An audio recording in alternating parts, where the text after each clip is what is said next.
Olá, meus amigos, está começando mais um AgroShow TV, a sua plataforma digital do agronegócio brasileiro. Fique conosco que o nosso programa só está começando.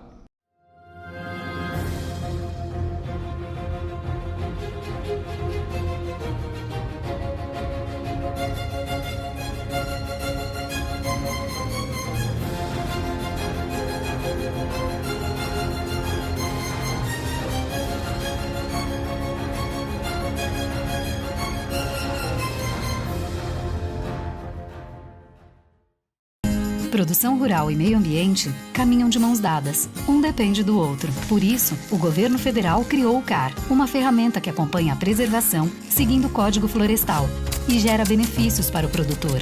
São mais incentivos para a produção continuar crescendo e mais áreas preservadas. Busque a regularização no seu estado e acompanhe a situação da sua propriedade. A mão que produz é a mão que preserva. Ministério da Agricultura, Pecuária e Abastecimento. Governo Federal. E nós começamos o programa com uma matéria muito especial que fizemos com o presidente da DIAL, o Edival Chequinho. Ele falou sobre a questão da reindustrialização não só no estado de Goiás, mas também no Brasil.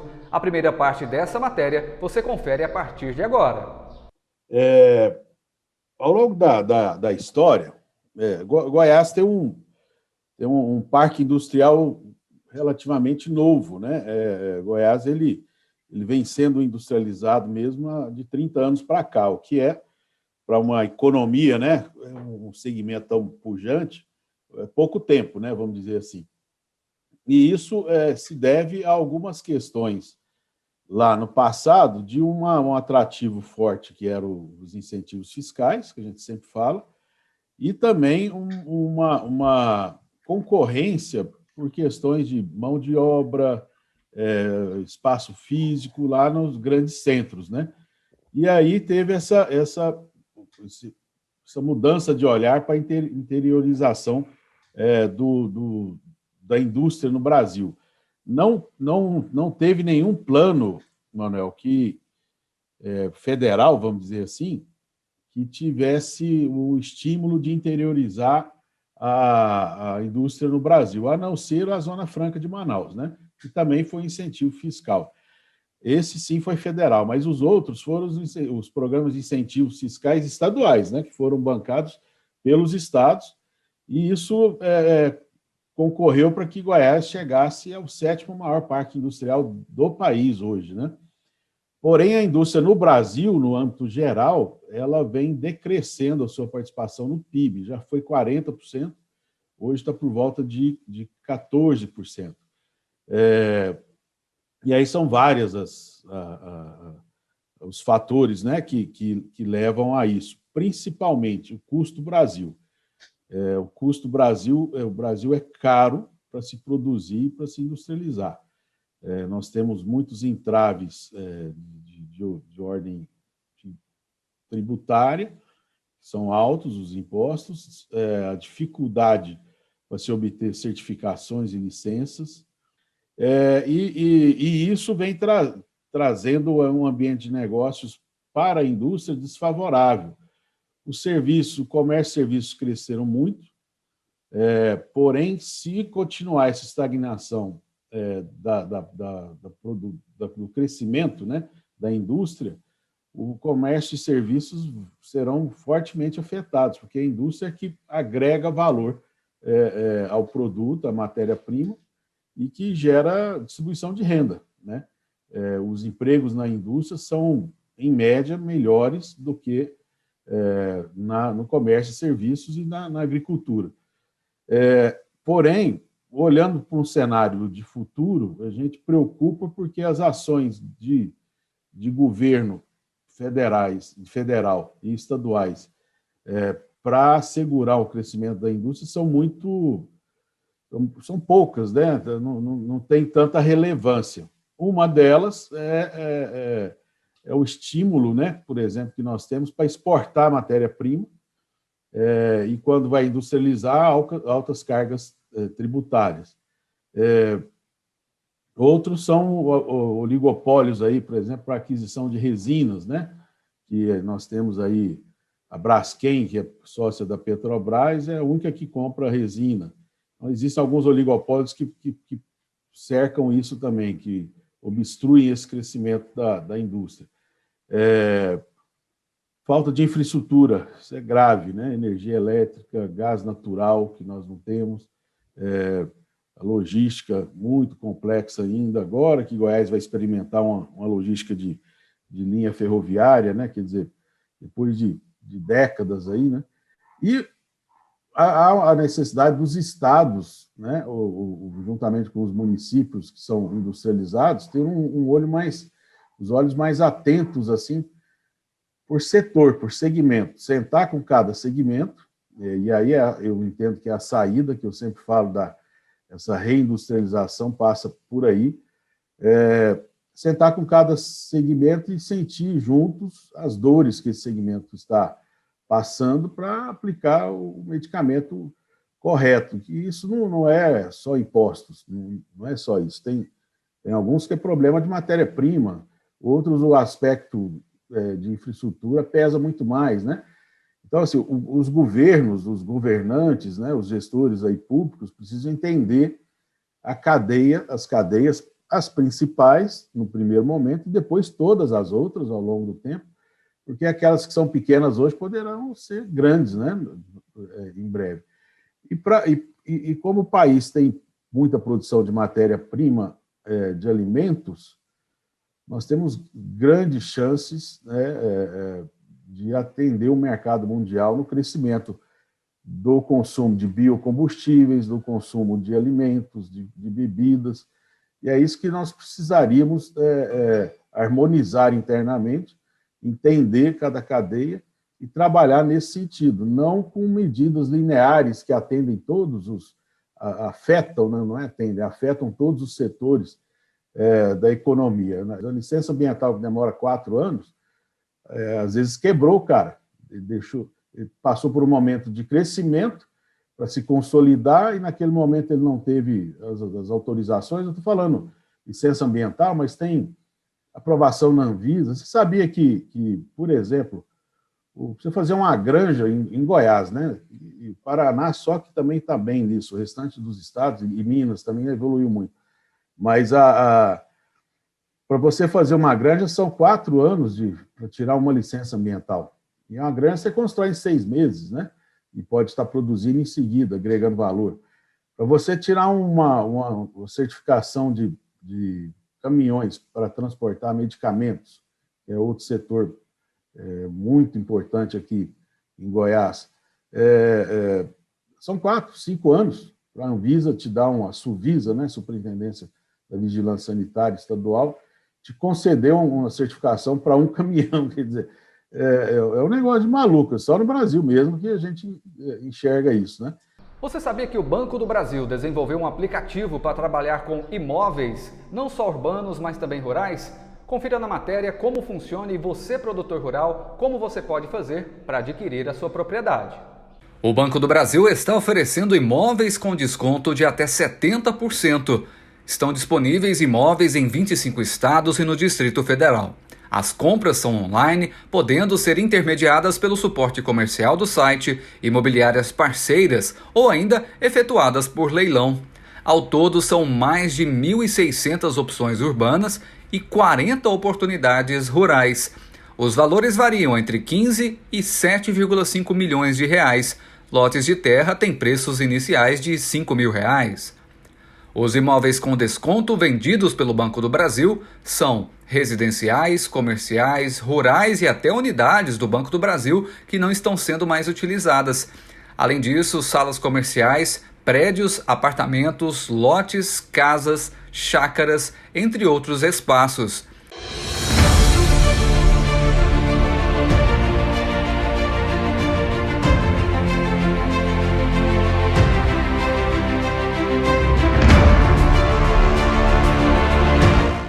Aqui está tudo bem, Manuel Neto. Aqui, como sempre, nós somos concessionários Valtra há mais de 50 anos e a gente preocupa realmente com o agronegócio.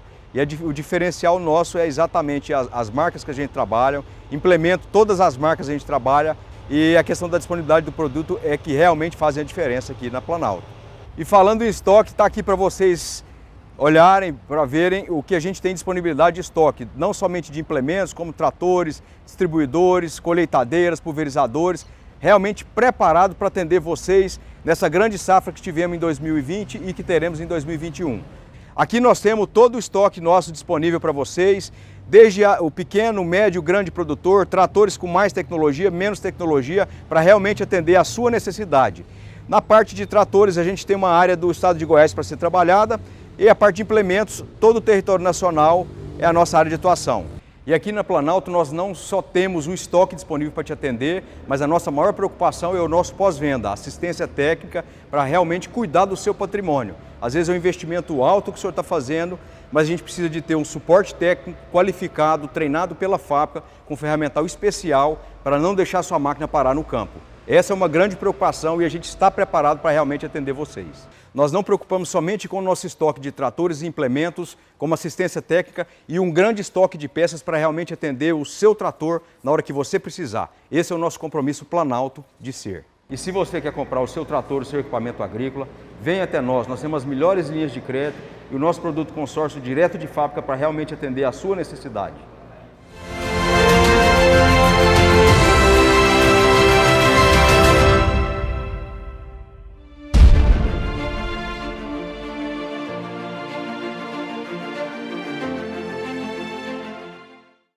E aí, amigo, está gostando do programa? Acesse os nossos conteúdos através das nossas redes sociais. Acompanhe também o nosso site www.agroshowtv.com. Você confere agora a segunda parte da matéria que fizemos com o Edival Chequinho, lá da Adial. Então, assim, o ambiente para negócios, e principalmente industriais no país, não está favorável.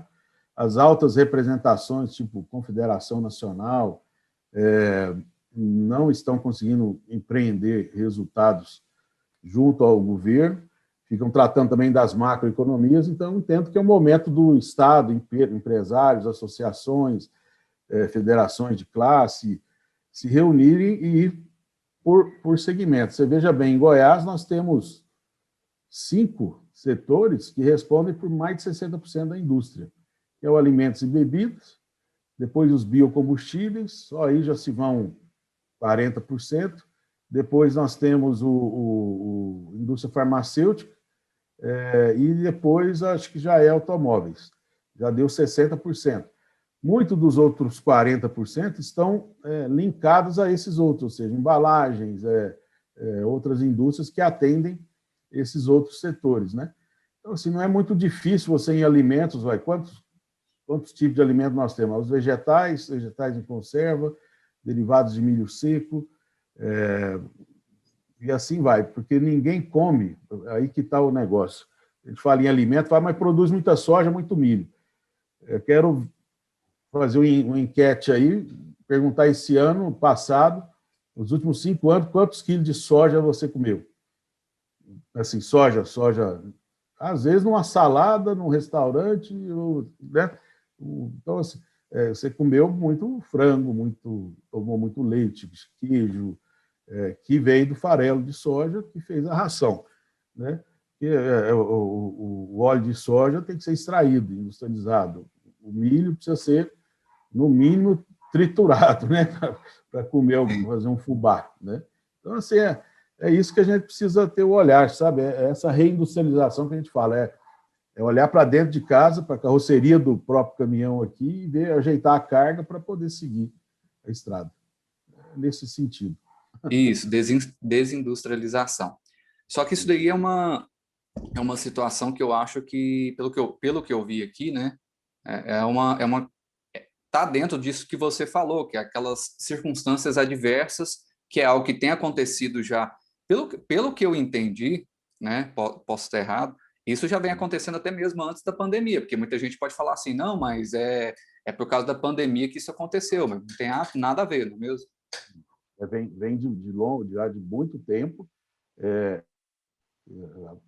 Me parece que as políticas públicas que poderiam assegurar o crescimento da indústria brasileira não avançaram, não se atualizaram. Isso vem de mais de década, né?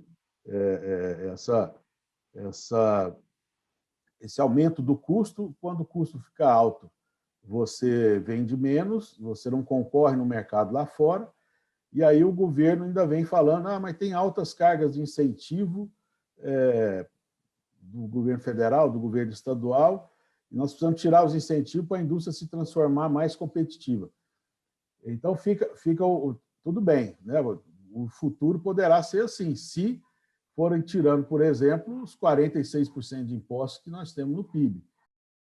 Eu estava lendo aqui no seu artigo, você falando sobre a questão dos polos industriais, né? Geralmente nas cidades e nos municípios, principalmente nos estados, acontece de ter um polo industrial. Goiânia não, Goiânia tem o estado de Goiás, por exemplo, tem vários polos industriais. É um diferencial, é um crescimento muito grande que deveria estar sendo valorizado. Exatamente. E aí que está a questão de olhar no detalhe. Quando você implanta uma empresa âncora naquela região, você atrai uma série de outros negócios, né, que a gente chama de cluster, né, econômico. Vai criando ali um B2B, uma empresa atende a outra, aquela que está lá e ficava remendando o borracheiro que fazia um pneu de caminhão por dia, começa a remendar 10, ele tem que contratar um auxiliar, comprar mais máquina, e aí vai até chegar ao nível da demanda por universidades, que é o que acontece. Eu formei lá em Rio Verde. Lá nós tínhamos uma que hoje é uma universidade, mas era uma escola superior lá de ciências agrárias. Hoje é UniRV, tem medicina, tem engenharia mecânica, tem uma pancada de coisa. O que tinha lá mais? Acho que eram 2 faculdades só, de nível superior, 3, né, com uma lá de cursos da área religiosa, mas eram 3. Hoje, universidades lá, eu nem sei, deve ter umas 8, né, no mínimo. Né? E assim aconteceu em Tumbiara. Então, assim, aonde aquele polo se instala, por isso que essa empresa âncora, dependendo do porte dela, você tem que dar condições para ela, nos primeiros 10 anos, se possível, não pagar nada de imposto, o que ela gira na economia e gera na bola, né, na roda econômica, distribui renda e paga impostos. Né? Então, assim, esse olhar é que eu não vejo. Eu vejo, por exemplo, não é criticando o governo de Goiás, mas é isso que a gente está tentando fazer, os governantes enxergarem. Minas tem o INDE, Instituto de Desenvolvimento Industrial. Ele tem um software, que é uma plataforma que você coloca lá, eu quero fazer uma fábrica de cimento. Pá, você clica, ele te dá as opções, onde tem jazido, onde tem isso, tem aquilo e tal. É um mapa dinâmico, atualizado.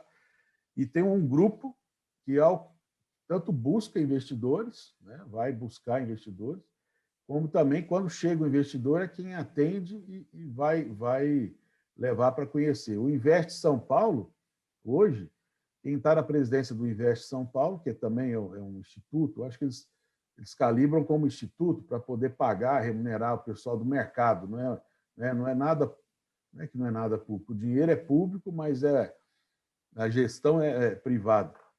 E Goiás chegou à 7ª posição e não tem esse approach aí de buscar investidores, fica esperando chegar. E hoje Minas Gerais, São Paulo, Mato Grosso do Sul está dando um banho na gente aí de atração de investimentos, que é coisa de louco, viu?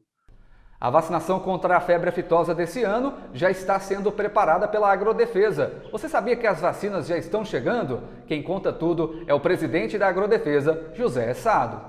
O governo do estado de Goiás, por meio da Agrodefesa, já está se preparando para a vacinação contra a febre aftosa. O presidente da instituição, José Sado, explica que a vacina deve chegar na próxima semana e a vacinação acontece durante todo o mês de maio. O início dela está programado para a venda da vacina dia 29 agora, de abril. E a vacinação em si inicia-se dia 1º de maio até o dia 31 de maio. E a declaração para entrega é até o dia 8 de junho. Então, de forma que nós estamos previstos aí para vacinar esse ano bovinos e bubalinos, quase 23 milhões de cabeças, mamando a caducando.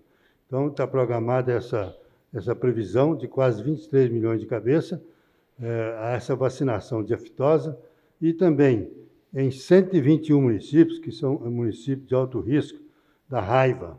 Esses 121 municípios terão que vacinar também contra a raiva em caprinos, além dos bovinos e bubalinos, também caprinos, ovinos, equinos, terão que vacinar também do dia 1º ao dia 31 de maio, no que tange a vacina contra a raiva. Então, de forma que a Agrodefesa, junto ao governo do Estado de Goiás, a Secretaria de Agricultura e todos os órgãos, Fundepec, está trabalhando no sentido para que nós possamos chegar a quase 100% da vacinação, o que aconteceu no ano passado, que foi 99%. José Sado falou também de um projeto muito importante, o Agroativo. É um programa que leva o conceito de buscar o mapeamento e o monitoramento do uso do agrotóxico. Essa ferramenta entrega o programa Goiás de Resultados. O uso adequado dos defensivos agrícolas é fundamental para garantir a produção e a oferta de alimentos seguros à população. Ações como essa realizadas pelo órgão valorizam a eficácia da educação sanitária e também da harmonização de procedimentos, produzindo assim uma informação qualitativa para o produtor e para a sociedade.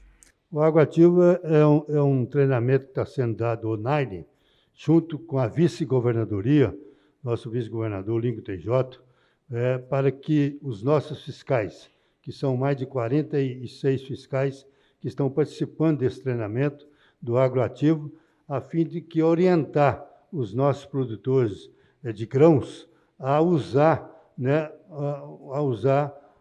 na verdade, aí, os agrotóxicos que são usados nas lavouras. Então, de forma que a orientação aos nossos fiscais, para que os nossos fiscais possam orientar os produtores o uso do agrotóxico nas lavouras. A pandemia do coronavírus continua e o governo de Goiás segue trabalhando com dedicação total aos goianos nesse momento difícil. Além de 8 hospitais regionais e mais de 1.200 leitos abertos, o governo criou um conjunto de ações de enfrentamento à Covid-19 para auxiliar a nossa gente. São mais de 112 milhões liberados para autônomos, micro e pequenas empresas, bares e restaurantes, a juro zero. Criação de 3.200 empregos e 18.000 vagas para capacitação profissional. Adiamento do IPVA para agosto e suspensão de corte de água por atraso para as famílias mais vulneráveis. Mais de 280.000 máscaras de alta proteção distribuídas nos transportes públicos. E mais de 20 milhões para a compra de 250.000 cestas básicas. Além de 28 milhões de reais para ações sociais nos 237 municípios goianos. Não estamos medindo esforços para salvar vidas.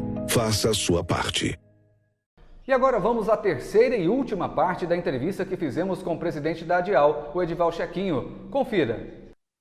E uma coisa que eu achei interessante, principalmente no começo aí dessa fala aí que você disse, sobre a questão do desenvolvimento regional. Eu já tive a oportunidade de chegar em várias cidades, dos próprios cidadãos daquela própria cidade ali, pedir, pelo amor de Deus, uma indústria, porque ele desenvolve emprego. Porque, por exemplo, você tem que levar uma internet de qualidade, as empresas vão ter que criar ali uma situação onde vai ter que colocar... Cara, só gera emprego, desenvolvimento. A industrialização é o que leva o desenvolvimento para os municípios, não adianta. Né? Então, assim, é muito importante isso. Você tem exemplos em Goiás? Esses dias atrás eu tive em Piranhas. Piranhas é lá no oeste, lá perto do Mato Grosso. Cidadezinha pequena, antiga, que é danada, porque ali tinha uma rota de diamante, para caminho para Mato Grosso e tal, gado, né? Naquela região Caiapônia, Piranhas, aquele fundão ali, é muito antigo, né? Ela estava decrescendo, parece que ela estava caindo de 13 mil habitantes para 10, para 11, 10. E o Lactosul, né, que é do Alcides, o laticínio começou a crescer muito, utilizando, além do leite da região, o soro de leite. Porque lá no Mato Grosso e naquela região tem muitas pequenas indústrias de queijo. O queijo gera o soro. E o soro antigamente era jogado para porcos, né? Para engordar porco. Hoje o soro, esse whey protein que você toma aí, esses vários produtos aí de bebidas lácteas, bebidas elaboradas aí, são feitas com o soro. Você desidrata o soro, você seca ele né, tem gordura, tem proteína. Então ele botou uma linha lá de produção, além do leite UHT, queijo,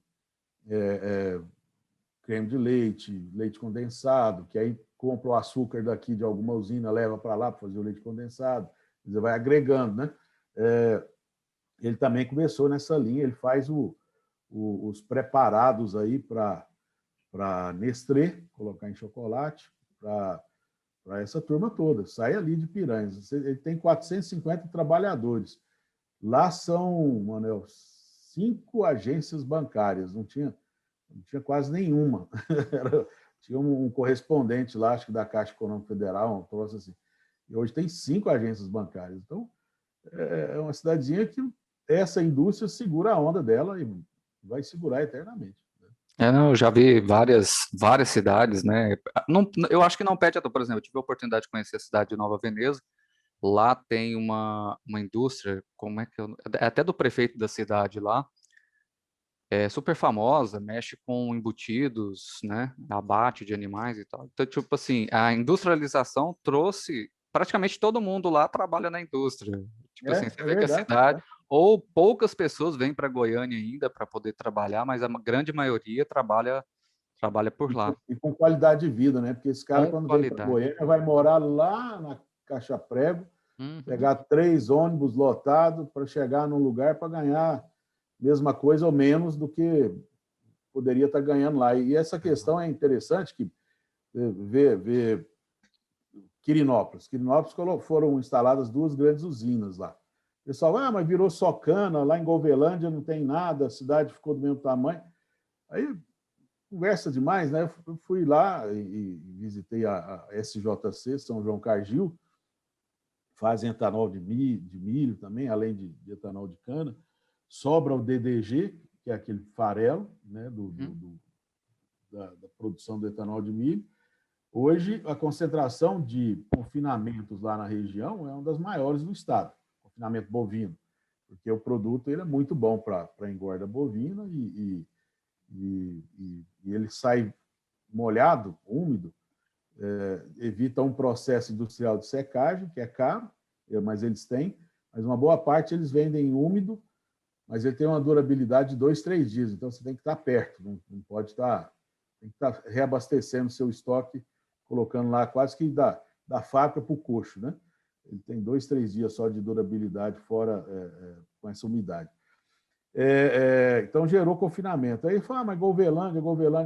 Eu certifiquei lá, o cara abriu na tela, 572 daquele dia trabalhadores de Golvelândia, quer dizer, fica 30 quilômetros ali para frente, a indústria fica entre Quirinópolis e Golvelândia.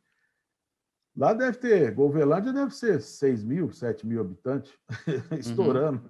Então, assim, você tem 10% da população trabalhando, recebendo em dia, com plano de saúde, com cartão alimentação, alimentando bem na indústria, não está economizando na roupa porque usa uniforme, então é isso que... E aí o pessoal ainda critica, a gente ainda ouve críticas ainda de algumas coisas. Um país com dimensões continentais precisa de grandes soluções de inteligência territorial, unindo a expertise de quem sabe mapear os territórios com a tecnologia de quem sabe operar a transformação digital. O SERPRO começou as entregas do sistema Titula Brasil. O INCRA ganha uma ferramenta que agiliza seu trabalho de fazer com que milhares de documentos titulatórios sejam expedidos. Isso regulariza a situação de cidadãos que ocupam terras da União pacificamente há muitos anos, permitindo que acessem programas de incentivo e contribuindo para o desenvolvimento da região e do país. O Titula Brasil é uma solução com módulos acessados via web e dispositivos móveis. Um projeto elaborado no escritório pode ser demandado para colaboradores via celular, que vão a campo com os planos de trabalho e todos os dados necessários. Ter acesso a tudo isso em localidades distantes, operando uma série de funcionalidades mesmo quando não há internet por perto, é um apoio fundamental para a regularização fundiária do país. Titula Brasil. Fazendo chegar o título a quem tem direito à terra. E nós da AgroShow TV tivemos um papo muito interessante com Neuci Palhares, ela é uma das maiores pecuaristas do estado de Goiás. Você vai conferir a entrevista, esse bate-papo maravilhoso com ela a partir de agora. É com muito orgulho que o estado de Goiás é referência na agropecuária brasileira. Neuci Palhares chegou em Goiás em 1974 e hoje é referência, uma das mulheres mais respeitadas na pecuária. Ela nos recebeu na sua fazenda em Inaciolândia. Ela bateu um super papo com a nossa equipe. Primeiramente, ela comentou sobre a nutrição animal bovina. A pecuária de corte hoje, não adianta você ter só genética, você também precisa, além da genética, tratar o seu pasto igualzinho você trata de uma lavoura de soja, de uma cultura de milho, de um canavial. Você precisa adubar, repor os nutrientes na terra e pôr na nossa cabeça que a nossa colheita, ela não é feita com uma colheitadeira automotriz, ela é feita com boca de boi, com boca de animal. Essa é a nossa colhedora. São as bocas dos animais. E para isso nós temos que tratá-las como a gente trata uma cultura. Nós não temos mais na pecuária tempo para criar igual meu avô criou, igual meu avô cuidou, meu pai cuidou. Nós temos que ter tecnologia para ser equiparado à nossa agricultura. Neuci também explica a situação da segurança nas fazendas. A cada dia que passa, o produtor rural está preocupado, porque fica à mercê da bandidagem. A zona rural, a gente tem até dificuldade para achar colaboradores que queiram morar na fazenda, porque todo mundo tem medo. O próprio produtor rural, ele correu da fazenda. Ele tem medo de ficar na fazenda, porque ele se sente desamparado. Eu sempre brigo muito aqui o seguinte: na casa de qualquer um da cidade, você tem que pedir para entrar. E a fazenda é um lugar que ninguém pede. Todo mundo acha isso daqui um mundo aberto. Eu sempre falo que é um mundo velho sem porteira. E eles acham que pode entrar, que pode caçar dentro da sua fazenda, que pode pescar sem sua autorização, que pode pôr fogo nas suas matas, porque eles acham que isso daqui é terra de ninguém. Existe muito vandalismo dentro da zona rural.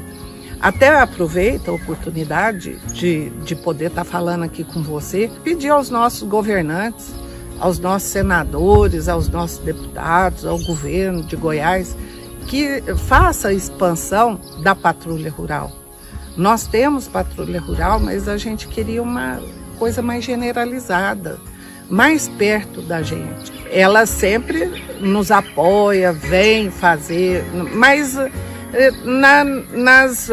no dia a dia a gente não tem esse apoio. E às vezes quando eles chegam, os vândalos já saíram da fazenda da gente. Então era muito importante uma patrulha rural regionalizada. Como produtora de alto nível, Neuci foi percussora em treinamentos. Sabe muito bem o que é ter uma mão de obra especializada e preparada para melhor produção. A primeira coisa que nós tivemos que fazer foi criar o sindicato rural, porque todo treinamento vem via Senar e ele vem via sindicato rural. Então essa foi a primeira coisa que nós fizemos, criamos o sindicato rural de Inaciolândia. E a partir daí é que começaram a vir os treinamentos do Senar e a gente trouxe essa cultura de que o funcionário, o nosso colaborador, ele tem que ser treinado. Eu falo muito com o Douglas está aqui, já teve vários treinamentos, né, Douglas? Vários treinamentos, vários cursos aí. Foi para, não só aqui na fazenda, tá? Ele já foi para Uberaba, onde a gente tem um treinamento diferenciado, a gente manda buscar. E com isso, melhorou muito a mão de obra na zona rural de Inaciolândia, graças a esses treinamentos. E porque hoje Nós não temos mais, eu falo muito isso pro Douglas, nós não temos lugar mais por mais ou menos, né, Douglas? Não temos. Isso aí é... Tudo é muito caro, tudo é muito difícil e a gente precisa aprender a fazer de uma forma correta. A melhor qualidade, né? Hoje tudo tá difícil, tá caro, custo, né? Até bezerro já não nasce mais como antigamente. É verdade.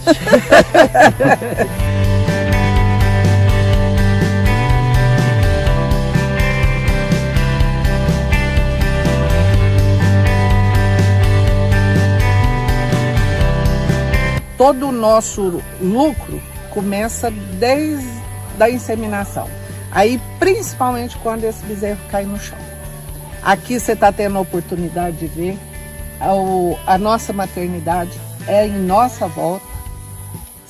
Onde você olhar aqui tem vaca parindo.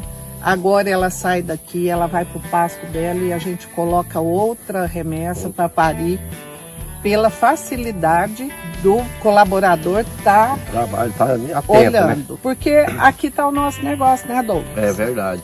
Aqui está como se diz, nosso trabalho. Aqui está a nossa colheita. A colheita também. Que tudo na pecuária não é automotriz.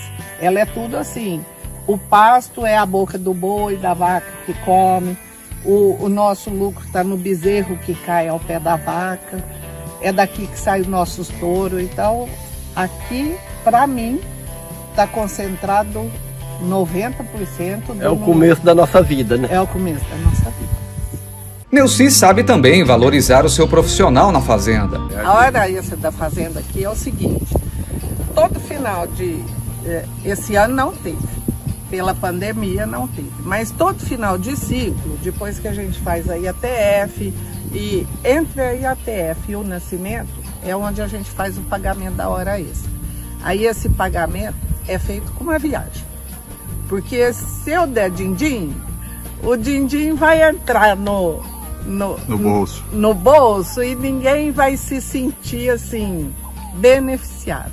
Então, conta aí, Douglas, se isso é verdade, se é mentira, para onde vocês já foram? É verdade, é verdade. Bom, o ano passado a gente não tinha esse problema de pandemia nem nada, né?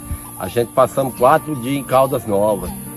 Só o ouro. Só o ouro. Nossa, tomamos banho de piscina e andando de tobogã. Água quente. Água quente, água fria. Nossa, os que tomavam cerveja, eu só refrigerante, né? Não tomo álcool. O que você gastou? Eu gastei nada. Tudo por conta dela. Tudo. Porque além de ter a comodidade de um bom hotel, ainda leva um din-din no bolso para tomar a cervejinha. Ela deu ainda um envelope lacrado pra gente, com um presente dentro. Então, dona Neuci é referência. É uma referência. Nossa, muito maravilhosa, graças a Deus. Eu sou muito agradecido de trabalhar com ela. Ela é muito 100%. Obrigado! E é isso, meus amigos, chegamos ao final de mais um AgroShow TV, a sua plataforma digital do agronegócio brasileiro. Não esqueça, hein? Acompanhe as nossas redes sociais através do YouTube, Instagram e também o Facebook. Te espero no próximo programa.